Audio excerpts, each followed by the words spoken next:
பெரிய வேலைக்காரன், ஒரு பெரிய செல்வந்தர், அவர் வீட்டில் வேலைக்காரன். அவர் ஒரு கோயிலில் பூஜை பண்ணணும், நாளைக்கு ஒரு வாழைத்தார் வாங்கிட்டு வாடான்னு அந்த வேலைக்காரன்ட்ட சொல்றார். வாழைத்தார் பூஜை பண்றதுக்கு சாமிக்கு. இவன் அந்த ஏழை வேலைக்காரன் போய் கடையில் ஒரு வாழைத்தார் வாங்கிட்டு வந்திருக்கான். வரும்பொழுது அவன் வீட்டு வழியா வந்திருக்கான், குடிசை வழியா. வீட்டில் குழந்தை கத்திக்கிட்டு இருக்கு. அவன் குழந்தை வாழ் கத்து பசியால கத்திக்கிட்டு இருக்கு.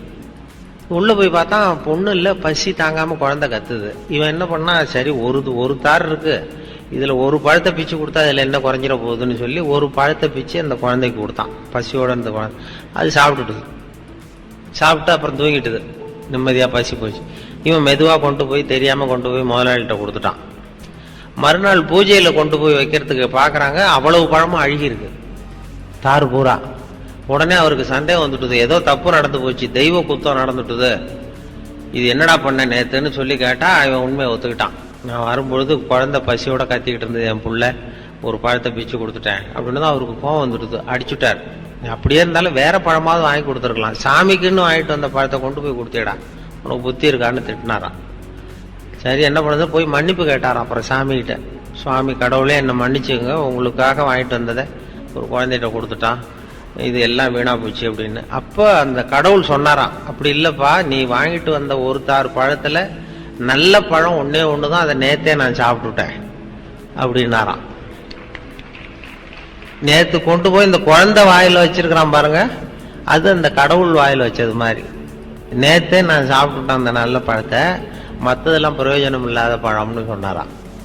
இததான் விவேகானந்தர் சொல்றாரு, நீ கடவுளுக்கு செய்யணும்னா இப்படி ஏழை ஒரு பசியால வாழற குழந்தைக்கு கொண்டு போய் கொடு, அது நேரா கடவுளுக்கு போய் சேர்ந்துரும். அது மாதிரி கடவுள் நமக்கு உதவி பண்ணாலும் மனுஷ உருவம் தான், நாம அதுக்கு பண்ணாலும் இப்படிதான் பண்ணணும். ஒரு ஏழைக்கு உதவி செய்யறது, இல்லாதவங்களுக்கு கஷ்டம், அப்படித்தான் கடவுளுக்கு போய் சேர. கடவுள்கிட்டே போய் நம்ம ஒன்றும் பண்றது இல்லை. இதுதான் அவர்கள் அந்த விவேகானந்தருடைய இது. ஏன்னா அவர் புற வளர்ச்சியும் அக வளர்ச்சியும் வேணும்னு சொன்னார்.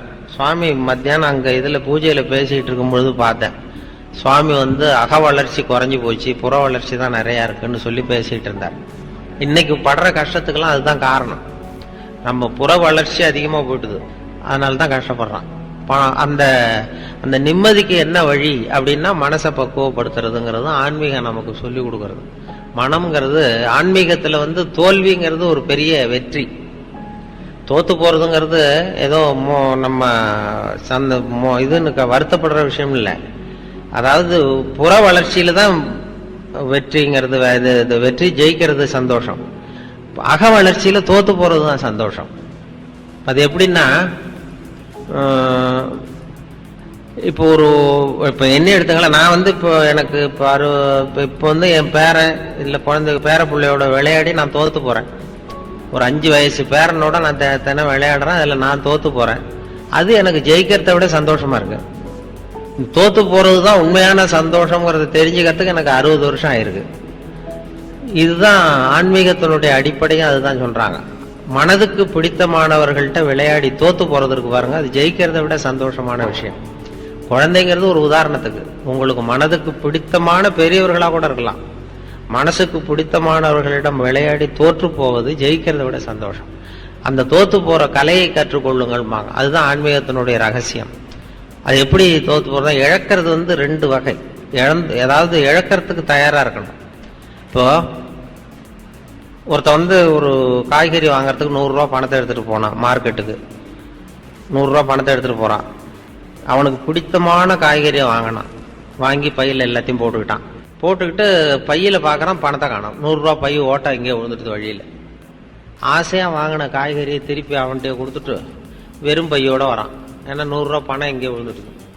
போய் அழுதுட்டே போறான். அன்னைக்கு பூரா அவனுக்கு நிம்மதி இல்லை, ராத்திரியும் தூங்கல. ஏன் என்னாச்சுன்னு அந்த அம்மா கேட்குது, வீட்டுல எல்லாம் போயிட்டுது போ அப்படின்னு சொல்லி படுத்துட்டான். அன்னைக்கு தூக்கமே வரல, 100 ரூபா நாசமா போயிட்டுதேன்னு. அதே போல கொஞ்ச நாள் கழிச்சு மறுபடியும் அதே மாதிரி 100 ரூபாயோட போயிட்டு இருக்கான் காய்கறி வாங்க ஒரு தடவை. அப்போ ஒரு குழந்தை அழுதுகிட்டு இருக்கு, பசியால கத்திக்கிட்டு இருக்கு. உடனே இவன் அந்த குழந்தைய 2-3 குழந்தைகள் கத்திக்கிட்டு இருக்கு, அதை அழைச்சிட்டு போய் அதுக்கு சாப்பாடு வாங்கி கொடுத்து எல்லாத்தையும் இந்த 100 ரூபா பணத்துக்கு இவன் காய்கறி வாங்க போனது, அது சாப்பாடுலாம் வாங்கி கொடுத்துட்டு இப்பவும் வெறும் பையோட வர்றான். காய்கறி வாங்க முடியல, வாங்கி கொடுத்துட்டு வந்துட்டான். இப்பவும் வெறும் பையோட ஏன் இப்பவும் 100 ரூபா தொலைஞ்சு போச்சா அப்படின்னு கேட்டிருக்கேன் அந்த அம்மா. ஆமா இப்பவும் போயிட்டுது, பணம் செலவு பண்ணிட்ட போயிட்டுதுன்னு இருக்கான். அப்போ அந்த நடந்த விஷயத்த சொல்லியிருக்கான். அப்ப அந்த வீட்டுக்கார அம்மா சொல்லிச்சான், நீ முன்னாடி ஒரு தடவை போனப்பயும் 100 ரூபாய இழந்திருக்க, இப்ப போனப்பயும் 100 ரூபாய இழந்திருக்க, ரெண்டுமே இழப்பு தான். அன்னைக்கு நீ அன்னைக்கு தூக்கம் கெட்டு போச்சு, உனக்கு தூங்கவே முடியல, அழுதுகிட்டு இருந்த. இன்னைக்கு நீ நிம்மதியா தூங்குற. இன்னைக்கு என்ன 2 இழப்புக்கும் என்ன வித்தியாசம் அப்படின்னு கேட்டுதான். அப்பதான் அவன் யோசிக்க ஆரம்பிச்சிருக்கிறான். அப்ப அந்த அம்மாவே சொல்லிச்சான், அதாவது பொருள்கள் நம்ம இழந்து விட்டால் அது துன்பம், நாம் பொருள்களை இழந்து விட்டால் அது இன்பம். அதாவது பொருள் நம்மை விட்டு விலகி போகுது. அதுல முதல்ல பொருள் இவனை விட்டு விலகி போச்சு. ரெண்டாவது இவன் பொருளை விட்டு விலகிறதுக்கு தயாரா இருந்தான், விலகனான். இந்த நுணுக்கத்தை தான் ஆன்மீகம் நமக்கு போதிக்குது. ரெண்டுமே இழப்பு தான். இந்த 2வது இழப்பை தான் விவேகானந்தர் வலியுறுத்துறார். இப்படி இழக்கிறதுக்கு தயாரா இருக்கும் அப்படிங்கறது அவர் சொல்லி கொடுக்குற நுணுக்கம் தான். இப்ப ஒரு ரயில்ல போயிட்டு இருக்கான் ஒருத்தன். ஒரு ரயில்ல போயிட்டு இருக்கும்போது ரொம்ப ஆசையா அவனுக்கு இந்த செருப்பு விதவிதமா போட்டுக்கிறதுல ஆசையா எங்கெங்கயோ தேடி பிடிச்சி அவன் எதிர்பார்த்த செருப்பு கிடைச்சிட்டுது. காலணிகள் வாங்கிட்டு வந்துட்டான். வாங்கிட்டு இதுக்காகவே செலவு பண்ணிட்டு போய் ஒரு ஊர்ல வாங்கிட்டு திரும்பி ரயில்ல வந்துகிட்டு இருக்கிறான். அந்த அழகான அவன் எதிர்பார்த்த காலணிகள் செருப்போட அதை ரொம்ப பெருமையா எதிரில் உட்கார்ந்துருந்தவர்கிட்ட காட்டியிருக்கான். இந்த பாரு, எங்கேயுமே கிடைக்காது இந்த செருப்பு, இதை நான் போய் இதுக்காக செலவு பண்ணிட்டு நான் போய் வாங்கிட்டு வரேன் இந்த ஊர்ல அப்படின்னு இப்படி காட்டிட்டு இருக்கும்போது தவறி போய் ஒரு செருப்பு வெளில விழுந்துடுது. ரயில்ல விளையாட்டா காட்டிட்டு இருக்கும்போது தவறி போய் கை தவறி வெளியில விழுந்துடுது. ஒரு சின்ன அதிர்ச்சி, முதல் வினாடி ஒரு அதிர்ச்சி அவனுக்கு. ஏன்னா ஆசையா வாங்கிட்டு வந்த செருப்பு ஒண்ணு போயிட்டு, உடனே அடுத்த வினாடி என்ன பண்ணா, பக்கத்துல இன்னொரு செருப்பு இருந்ததுல அதையும் தூக்கி வெளில போட்டான். ஏன்டா போட்டான்னா, அது இப்போ ஒருத்தனுக்கு ஒரு செருப்பு இருந்தா யாருக்குமே பிரயோஜனப்படாது, எனக்கும் உபயோகப்படாது. உடனே இன்னொன்னு போட்டா அதை எடுக்கிறவனுக்கு ரெண்டும் உபயோகப்படும்ல, அதனாலதான் தூக்கி போட்டேன்ட்டான். இப்ப அந்த முதல் செருப்பு இழந்தது ஒரு வகை, அது அவனுக்கு அதிர்ச்சியை உண்டு பண்ணுச்சு. 2வது செருப்பு இழந்தான் பாருங்க, அது அவனுக்கு நிம்மதியை உண்டு பண்ணுச்சு. இதுதான் இந்த 2 இழப்புக்கும் உள்ள வித்தியாசம். முதல் செருப்பு அது இவனை விட்டு பிரிந்தது. 2வது செருப்பு அதை விட்டு இவன் பிரிஞ்சான். அந்த 2வது வகை நுணுக்கத்தை கற்றுக்கொள்ளுங்கள்ங்கிறது தான் ஆன்மீகவாதிகள் நமக்கு நுணுக்கமா சொல்லி கொடுக்குறாங்க. இதுக்கு தயாரா இருங்கோ, நீங்க நிம்மதி இருக்கிற இடம் அதுதான், நிம்மதியை தேடி எங்கெங்கேயும் அலையாதீங்கன்னு சொல்லி கொடுக்குறாங்க. மனுஷன் இன்னைக்கு நிம்மதியா இருக்கணும்னு நினைக்கிறான், மகிழ்ச்சியா இருக்கணும்னு நினைக்கிறான். ஆனா அது எங்க இருக்குன்னு தெரியல. அது இந்த உள்ள இருக்குங்கிறத இவங்கெல்லாம் பெரியவர்கள்லாம் சொல்றாங்க. உள்ளதான் இருக்குது, வெளியில போய் தேடிட்டு இருக்காதே அதை அப்படின்னு சொல்லி. அந்த மனசை எப்படி கட்டுப்படுத்துறது, மனசை கட்டுப்படுத்துறது ரொம்ப கஷ்டம். அதுதான் அருள் தந்தை வேதாத்திரி மகரிஷி சொல்லுவார், மனதை கட்டுப்படுத்துறதுக்கு முயற்சி பண்ணாதீங்க, மனதை அடக்க நினைத்தால் அது அலையும், அறிய நினைத்தால் அது அடங்கும் அப்படின்னு சொல்றார். மனசை புரிஞ்சுங்க, அது அடங்கிரும். அதை அடக்கிறதுக்கு முயற்சி பண்ணாதீங்க, அது அலைய ஆரம்பிச்சிரும் அப்படின்னு அவர் சொல்லுவார். அந்த மனசு அவ்வளவு கஷ்டப்படுத்தும் நம்மளை. மனசை கட்டுப்படுத்துறது ரொம்ப கஷ்டம். ஒரு பையன், நான் மனசை கட்டுப்படுத்துறது என்ன சார் பெரிய காரியம்னு இந்த காலத்து பையன் ஒருத்தன், நான் கட்டுப்படுத்துறது என்ன பெரிய விஷயம் அப்படின்ட்டு கிளம்புனா, போய் நேரா அங்கிருந்தா மனசு சிந்தனையெல்லாம் செதறது, நடு காட்டுல போய் யாரும் இல்லாத இடத்துல போய் உட்காந்துக்கிறேன், மனசை கட்டுப்படுத்த போறேன்னு ஒரு மரத்தடியில போய் உட்காந்துட்டான். காட்டுல உட்காந்துட்டு அப்படியே நிக்கிறான், மனசை கட்டுப்படுத்துறான். பார்த்தா ஒரு ஒரு ஒரு ஒத்தையடி பாதை, அதுல ஒரு டான்ஸ் ஆடுற பொண்ணு போயிட்டு இருக்கு. அங்க ஒரு டான்ஸ் ஸ்கூல் நடக்குது எங்கேயோ. அந்த வழியா 8 மணிக்கு காலையில அது போகுது அந்த ட்ரெஸ்ஸோட. அது டான்ஸ் ஸ்கூல் போல இருக்கு. இது என்னடா இங்க காட்டுக்கு வந்தோம், இங்கேயும் நமக்கு தொந்தரவா இருக்க அப்படின்னு சொல்லி பார்த்து என்ன பண்ணா, ஒரு துணியை எடுத்து கண்ணை கட்டி விட்டான். இனிமே கட்டிட்டு, கண்ணு தானே தொந்தரவா இருக்கு, இனிமே மனசை கட்டுப்படுத்துறேன் பாரு அப்படின்னு உட்காந்தான். மறுநாள் காலையில 8 மணிக்கு அது காலில் இருக்கிற சலங்கை சத்தம் கேட்டிருக்கு, ஜல் ஜல்லுன்னு அந்த வழியா போறது. இது ஏதரா இதுவும் தொந்தரவா இருக்கு அப்படின்னு சொல்லிவிட்டு இன்னொரு துணியை எடுத்தான், காதையும் கட்டி விட்டான். காதையும் எரி கட்டியாச்சு, கண்ணையும் கட்டியாச்சு, இனிமே மனசை கட்டுப்படுத்துறேன் அப்படின்னு உட்காந்தான். 3வது நாள் காலையில 8 மணிக்கு அது தலையில வச்சிருக்கிற பூ வாசனை அடிச்சிருக்கு.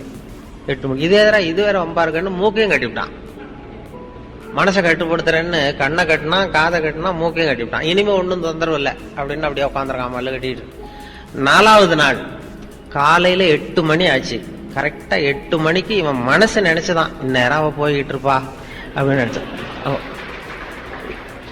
அதை எப்படி கட்டுப்படுத்துறது? அதுக்கு எந்த துணியை வச்சு கட்டுறது? அதுக்குதான் ஆன்மீகம் என்கிற துணி தான் உங்களுக்கு உபயோகப்படும் அப்படின்னு பெரியவங்க சொல்றாங்க. அந்த மனதை கட்டுப்படுத்துறதுக்கு ஆன்மீகம் என்கிற துணி தான் உங்களுக்கு. வேற சும்மா இந்த சாதாரண துணியெல்லாம் வச்சு கண்ணை கட்டுறது, காதை கட்டுறதுலாம் சரியா வராது. மனசுங்கிறது அப்படி. மனசை நிம்மதி குறைவுக்கே காரணம் அதுதான். அடுத்தவங்களுக்கு உதவி செய்கிறது மூலமா உங்க மனசுக்கு ஒரு ஆனந்தம் கிடைக்குது இல்ல, அதுக்கு எல்லாம் கிடையாது. அதுக்கு இப்ப ஜாங்கிரி மாதிரி 10 100 சாப்பிட்டேன், இனிமே எரிச்சல் வந்துட்டுது, நான் இது வரைக்கும் 100 பேருக்கு உதவி பண்ணிவிட்டேன், 101வது பேருக்கு உதவி செய்யறதுக்குள்ள எனக்கு எரிச்சல் வந்துடுதுன்னு சொல்ல மாட்டாங்க. வர வர அது ஆனந்தம் அதிகமாகிட்டே இருக்கும். மனிதனுடைய வாழ்க்கை களிப்பில் தொடங்கி மகிழ்வில் தொடர்ந்து ஆனந்தத்தை நோக்கி செல்ல வேண்டும். அதுதான் மனிதனுடைய வாழ்க்கை போக வேண்டிய முறைன்னு சொல்லுவாங்க. அதுதான் ஒரு விவேகானந்தர் அதுதான் சொல்றாரு. நீங்க அடுத்தவங்களுக்கு செய்யற, ஆண்டவனைக்கு உச்சரிக்கிற உதடுகளை விட அடுத்தவருக்கு செய்கிற உதவி செய்கிற கரங்கள் மேலானவை அப்படின்னு சொல்றாரு. அந்த இதுதான் அந்த ஆன்மீகம்ங்கிறது அந்த வகையில தான் சொல்றது உண்டு. ஏன்னா ஆன்மீகம்ங்கிறது புற வளர்ச்சி அக வளர்ச்சிங்கிறத பத்தி அவங்க சொல்லிட்டு இருந்தாங்க. அக வளர்ச்சிங்கிறது ரொம்ப முக்கியமான விஷயம். அது இப்ப ஒரு ஓட்டப்பந்தயம் நடக்குது. ஒரு ஓட்டப்பந்தயத்துல ஆள் ஒருத்தன் ஜெயிக்கிறதுக்கு ஓடிட்டு இருக்கான், அவன் தான் ஜெயிக்க போறான். அந்த நேரத்துல பின்னாடி வந்துட்டு இருந்த ஒருத்தன் தடுமாறி கல்லு தடுக்கி கீழே விழுந்துடுறான், குப்புறம் விழுந்துடுறான். உடனே அந்த முன்னாடி ஓடினவன் ஓட்டத்தை நிறுத்திவிட்டு விழுந்தவனை தூக்கி கொண்டு போய் ஓரத்துல நிறுத்தி அவனுக்கு வைத்தியம் பண்ண ஆரம்பிச்சுட்டான். 3ஆவதா வந்தவன் போய் ஜெயிச்சுட்டான். 3ஆவது ஓடி வந்தவன் போய் ஜெயிச்சிட்டான்.